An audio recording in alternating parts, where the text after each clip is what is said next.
one of the things that Xugan, for instance, says is that when you look at the arts, wise person or a sage or something like this, you can't. If you want to become, you can't really do without the arts. It basically says that the arts.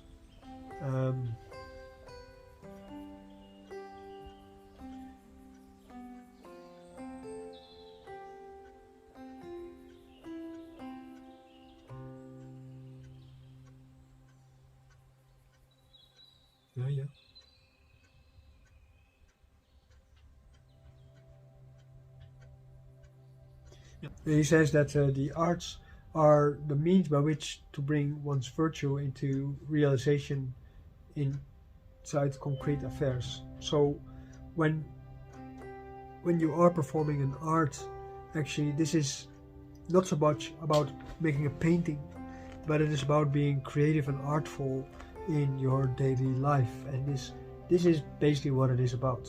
The concentration and the composure of your actions and the beauty of your actions, the aesthetics of your actions, and the refinement in, for instance, how you use your language, how you use your words, which words you shouldn't use, just only to create a better personal character, like curse words, like all these words that basically hurt your heart when you say them.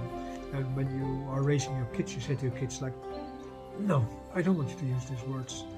The common words where you know that they are going to be hurtful to somebody sometime. In the I Ching it says, you have to be aware of the fact that your thoughts can hurt people and bless people on a 1,000 li distance. That is like 500 kilometers or something like this. My Chinese li is 500 meters about. So these kind of things, these kind of aspects are very important. At the moment when you talk about got my cat. Yes. I'm all the time also refining my cat, by the way how I touch him, so that he becomes gentle and soft to me instead of scratching me. So I also know how to avoid these scratches me by the way how I move, and that also actually helps me in my Tai Chi Chuan. So instead of fighting with him, I try to avoid fighting with him. The cat in its puberty, he wants to fight, yes, but I don't want to fight. So when you're Tai Chi Chuan in your arts and so on and so forth, these are means to create that artistic vision, so that in your daily life your existence becomes an aesthetic act. And for this we have to ask ourselves a few questions.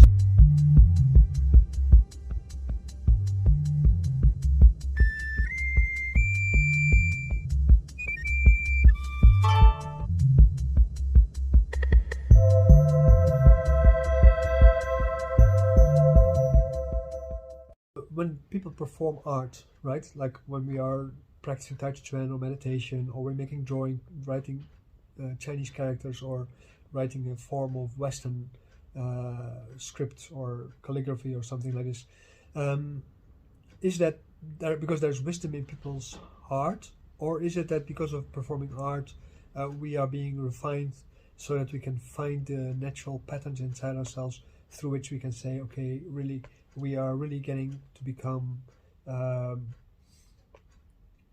wiser because of our practice? Are we getting better people because of our practice?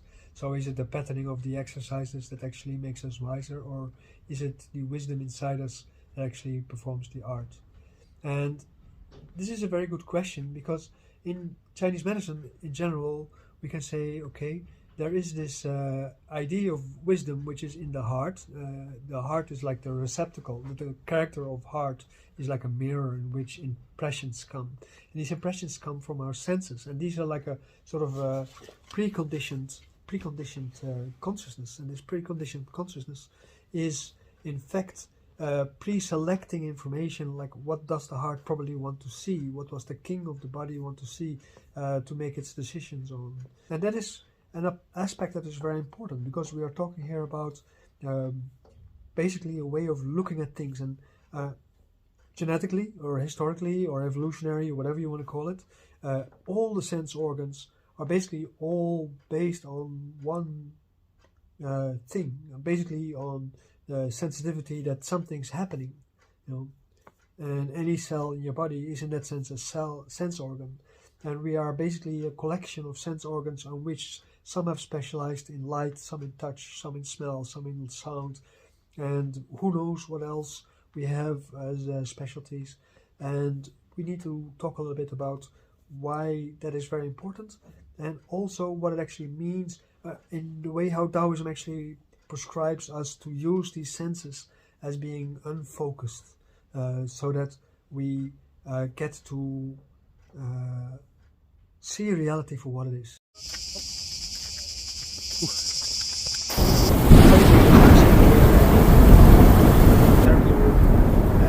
Waiting basically for the storm to weather itself out. My cats are a little bit nervous because they can't really go out to go do their stuff. They're a little bit scared for the storm, so they don't really like to go out.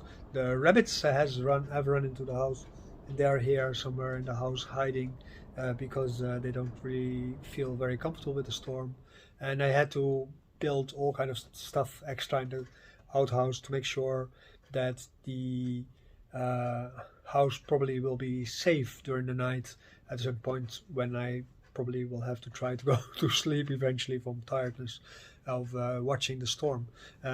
This is for Dutch circumstances is a pretty heavy storm, and I'm not sure if I built my teaching for a storm like this. So that is also why my senses at this moment are a little bit anxious, because they are trying to have the feel of the weather, and they have to try to have the feel of the building and the feel of my memories of how this building actually was being built, and if I actually did overlook something. So far all the storms it did do quite well, but and this is what we talk about. We talk about the fullness of all our senses.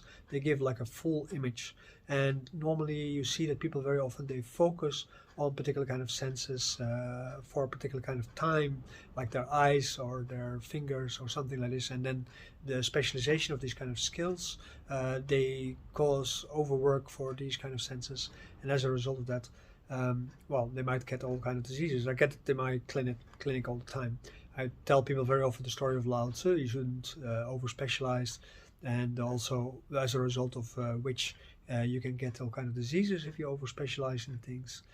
And then, what else can I actually do besides giving them treatment, giving them good advice?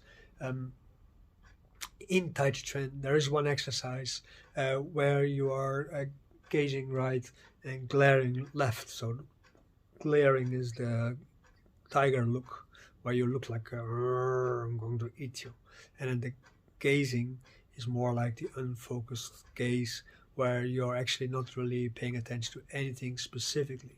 And at the moment when you're not paying anything specifically attention to, then at that moment it seems like your eyes are glazing over, and at that moment you seem not to be there for many people. But that is the look that in Taoism is most highly prized, while in Kung Fu the tiger glare is most highly prized, because the tiger glare is the moment when you become like focused, and you're hypnotizing basically your victim with your look, and they fall back flat in the track that moment, and then you have your opportunity for attack, like in Tai Chi Chuan or in a conversation. But when you talk about gazing, you're trying to basically measure the whole situation. And then you have to understand that the eye actually has 3 different kind of zones inside itself. The core zone is your focal zone. So the tiger zone actually puts you in that focal zone so that you really look at that. That's the most sensitive spot, has the most kind of particles to receive light and vision and stuff like this, and is most directly connected towards your brain visual center. Then you have an area which is, more ambiguous, and we use that, for instance, in reading. At the moment when we are reading, we are seeing not just the words that we are reading, but we are actually seeing a whole sentence and the environment, and the word that we are focused on might be like the core sentence word or word in the sentence, but there we also look at the periphery, and we basically scan over a text over time to make sure that gradually we get a good reception of what it means. But words as written down, they are a thought processor by somebody else, and you try to get a grasp of somebody's thought processes at the moment when you are reading. But at the moment when you are looking a little bit further, there's a third layer, and that one is what is called the peripheral look. And a peripheral look is where you basically, you see there is something, but nothing really. And in Tai Chi Chuan, we actually study to create that peripheral look in everything, so that at the moment when we are looking at things, we always see everything at the same time with equal sharpness in the periphery and in the center. So we execute our brain to perform a feature for which the body actually isn't really built according to biologists. So how does it actually work then at that moment? Because if it works for the eyes, then maybe it also works for the ears, and maybe it also works for your smell, and so on and so on. And then that is basically when you are uncluttering your filters in your senses, so that you can start becoming fully aware of everything at the same time. And according to Taoism, the finding of enlightenment, and therefore other ways of thinking and feeling and getting through situations than people would do as through their focus, is actually what is important, right? So at the moment when we are talking about the senses, the unfocusing of the sentence, the basic thing is actually then to get unfettered in your mind and uncluttered in your mind, and to make sure that you don't have any preconceptions. That is basically what you can say, which sounds like pure wisdom, of course, when you think about it. Did you like the video? What did you think about the subject? You think I should make more subjects like this? Let me know. At the moment when you watch this video, or when you are going to watch this video, in both cases, don't forget to make sure that you give it a like and that you share this with your friends, in case they would be interested in a topic like this too. And maybe they can even join our channel, and they can join our community, maybe come study or anything like that, and become a health builder, or maybe become even a bachelor student of health sciences, or maybe they can become a master student and become like a Harvard level Chinese medicine student practitioner.